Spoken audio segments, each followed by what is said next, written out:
ఆటంకముల నుండి నన్ను తప్పించి ఎల్లప్పుడూ కావుమయ్యా. పగిలి ఉన్న పాత్రను నేను సరిచేసి వాడుమయ్యా, సరిచేసి వాడుమయ్యా. కుమ్మరి ఓ కుమ్మరి, జగతుత్పత్తిదారి, జిగట మన్నైన నా వంక చల్లగా చూడుమయ్యా, చల్లగా చూడుమయ్యా. అతి పరిశుద్ధుడు జీవాధిపతి యాషోవా మెస్సీయ గారి దివ్యనామంలో మీ అందరికీ కూడా ఈ కార్యక్రమాన్ని వీక్షిస్తున్న మీకు నా హృదయపూర్వకమైన షలోమ్ శుభాలు తెలియపరుస్తున్నా. తండ్రికే మహిమ కలుగునుగాక. ఆ పరిశుద్ధుడు జీవాధిపతి అయిన యావే తండ్రి దినమంతా మనం నడిపించునుగాక. తండ్రికే మహిమ.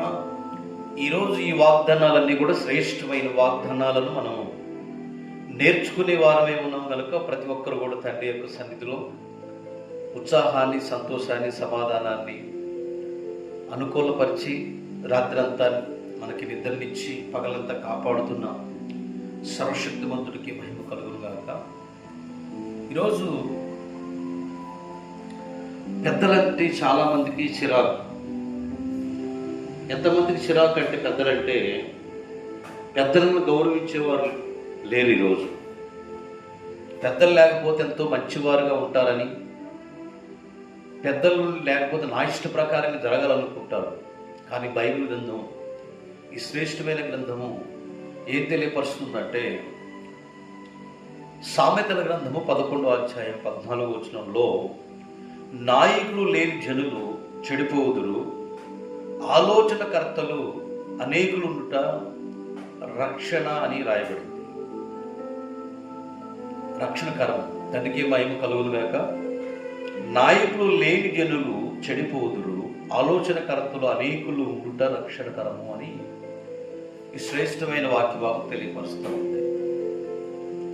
మన గృహాల్లో అత్తగారు గారిని, మామగారు గారండి, కుటుంబాల్లో ఎవరైతే లేకుండా, పెద్దలు లేకుండా ఉంటే చాలా బాగుండు అని చాలా మంది అనుకుంటుంటారు. కానీ అది వాస్తవం కాదు. ఎందుకంటే వాళ్ళు పెద్దవాళ్ళు అనుభవపూర్వకంగా చెప్తారు.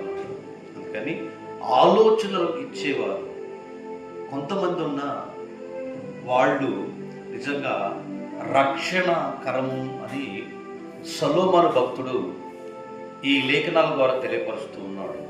అదే సామెతల గ్రంథం 19వ అధ్యాయము సామెతల గ్రంథము 29వ అధ్యాయం 18వ వచనంలో దైవోక్తి లేని ఎడల జనులు కట్టులేక తిరుగుదురు, ధర్మశాస్త్రమును అనుసరించువాడు ధన్యులను రాయబడింది.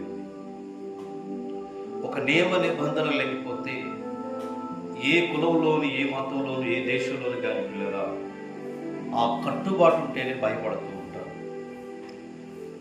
మన పోలీసు వారు కానివ్వండి, ప్రభుత్వాలు కానివ్వండి, ఒక నియమ నిబంధనలు నియమిస్తేనే వాహనాన్ని విచ్చలవిడిగా తిరగకుండా క్రమశిక్షణలో తాగుతూ ఉంటారు. అలాగనే బైబిల్ చెప్పే మాట ఏంటంటే, దైవభక్తి లేకుండా ఎంతోమంది జనులు ఉంటారు, కానీ వారు ధర్మశాస్త్రం అనుసరించేవారు కారు కాబట్టి ధర్మశాస్త్రం అనుసరించేవారు ధన్యులని రాయబడింది. హోషేయ గ్రంథము 4వ అధ్యాయం 6వ వచనంలో జ్ఞానము లేని జనులుగా ఉండకూడదు, జ్ఞానము లేని జనము నశించిపోతుందని రాయబడింది. జ్ఞానం లేకపోతే ఎటు వెళ్తుండో తెలియదు, ఎటు వెళ్తుండో, ఎటు పోతుండో, వాడు ఎటు తిరుగుతుండో కూడా తెలియదు. పిల్లరా, మనం ప్రయాణం చేసే బస్సు ఉందనుకోండి, బస్ స్టాండ్కి వచ్చి ఆగినప్పుడు ఒక బోర్డు కనిపిస్తుంది, ఫలానా గ్రామానికి, ఫలానా పట్టణానికి వెళుతుందని మనం తెలుసుకుంటాం ఆ బోర్డును బట్టి. అదే ఆ బోర్డు పెట్టకపోతే అది ఎటు వెళ్తుందో తెలియదు కాబట్టి ఎవరు ఎక్కరు. మనం వెళ్ళే ఒక మార్గం, అది సత్య మార్గమా అసత్య మార్గమా మనం పరిశీలన చేసుకోవాలి.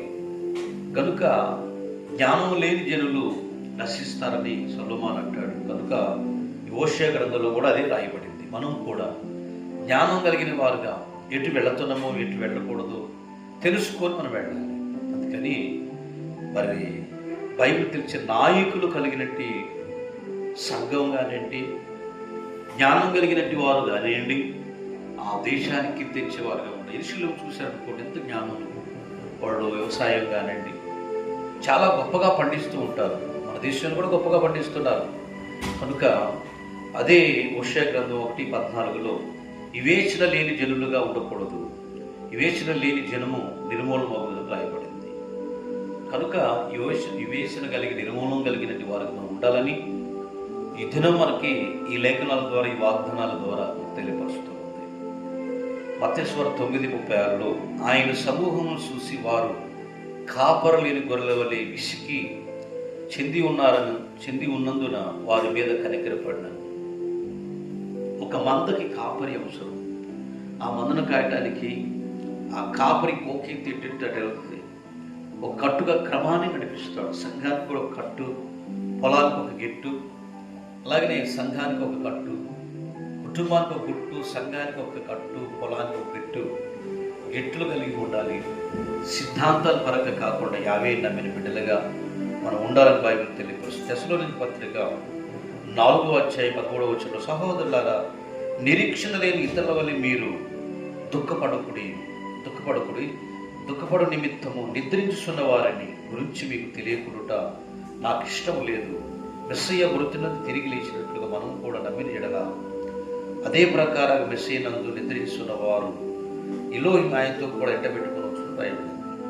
నమ్మిక కలిగిన వారుగా, నిరీక్షణ కలిగిన వారుగా, విశ్వాసంతో దుఃఖించుతున్న మనము ఈరోజు నిద్రించే వారుగా మనం ఉండొద్దు. చనిపోయిన వారు నిద్రిస్తారు, వారు ఏం చెప్పినా ఏమవుతారు, కానీ ఆ స్థితిలో మనం ఉండొద్దు. కానీ ఇదిగో నీతి సూర్యుడు మన మీద ఉదయించును కనుక మేలుకును అని మరొక చోట రాయబడింది. కనుక మనందరం కూడా తండ్రి యొక్క సన్నిధిలో ఈరోజు ఆయనకి ఇష్టమైంది కనుక ఈరోజు యాశ్వమసి ఎలాగైతే మృతి నుండి తిరిగి లేచునో మనం కూడా అలాగనే తిరిగి లేచుతామని లేఖన అర్థం తెలియపరుస్తుంది. అజ్ఞానంలోనే కాక జ్ఞానం కలిగి నడుచుకొని అయ్యో తెలివి కలిగి ఎటు వెళ్తున్నామో ఏం చేస్తున్నామో దాన్ని మనం తెలుసుకుని వెళ్ళాలని, అలాగనే మనకి జనులు కలిగినట్టు వారికి యజమానుడు మన ఇంటికి ఎంతో అవసరం, యజమానురాలు ఎంతో అవసరం, అత్తమామలు ఎంతో అవసరం, పిల్లలకి దేశానికి నాయకులు అవసరము, ఒక జిల్లాకి కలెక్టర్ గారు, ఇంకా అందరూ పెద్దలు అవసరం. ఈరోజు అలాంటి వారు ఉంటేనే అన్నీ నడుస్తూ ఉన్నాయి. కాబట్టి ప్రతి ఒక్కరు కూడా మనమందరం కూడా పెద్దలను కలిగి ఉందాము, భక్తి కలిగి జీవిద్దాము, జ్ఞానం కలిగి నడుచుకుందాము, నిరీక్షణ లేని వారుగా కాకుండా నిరీక్షణ కలిగిన వారుగా ఈ దినమంతా ఉందాము. అట్టి కృపాధన్యత మన కుటుంబాలు దయచేయను కాక ప్రార్థన చేసుకుందాం. మహాగరుడైన తండ్రి, అతి పరిశుద్ధుడా, ఎందరైతే ఈ కార్యక్రమాన్ని వీక్షించారో వారిని, వారి పిల్లలని, కుటుంబాలను దీవించండి నాయన. నీ మహిమ కలిగిన హస్తవేసి ఆశీర్వదించి దీవించమని వేరుతో నింపమని నాయన.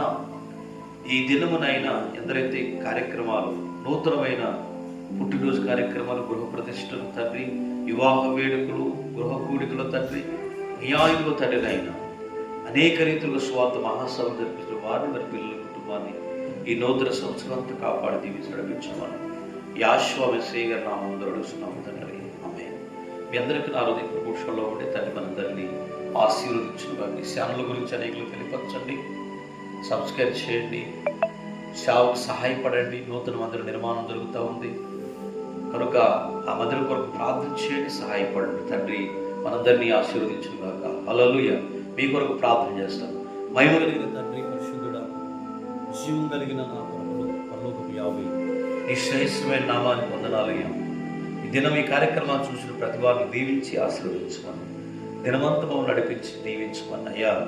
ఇదిగో జ్ఞానం లేనటువంటి వారిగా కాక, అజ్ఞానం కాక, యాశ్వమసి ఎలాగే తిరిగి లేచిన మేము కూడా ఒకవేళ చనిపోతే అలా లేస్తామని చెప్పి నాయకులు కలిగిన వారుగా, కుటుంబ యజమానులు కలిగిన వారుగా నాయన మేము అందరూ ముందుకెళ్ళే భాగ్యం దయచేయమని ఆశీర్వదించమని యాశ్వమసి నా ముందు అడుగుతున్నాము తండ్రి. ఆమేన్. మీ అందరికీ ప్రేమపూర్వక పుష్పంలో అవ్వండి. యావే మనందరినీ ఆశీర్వదించున్నారు. షలోమ్.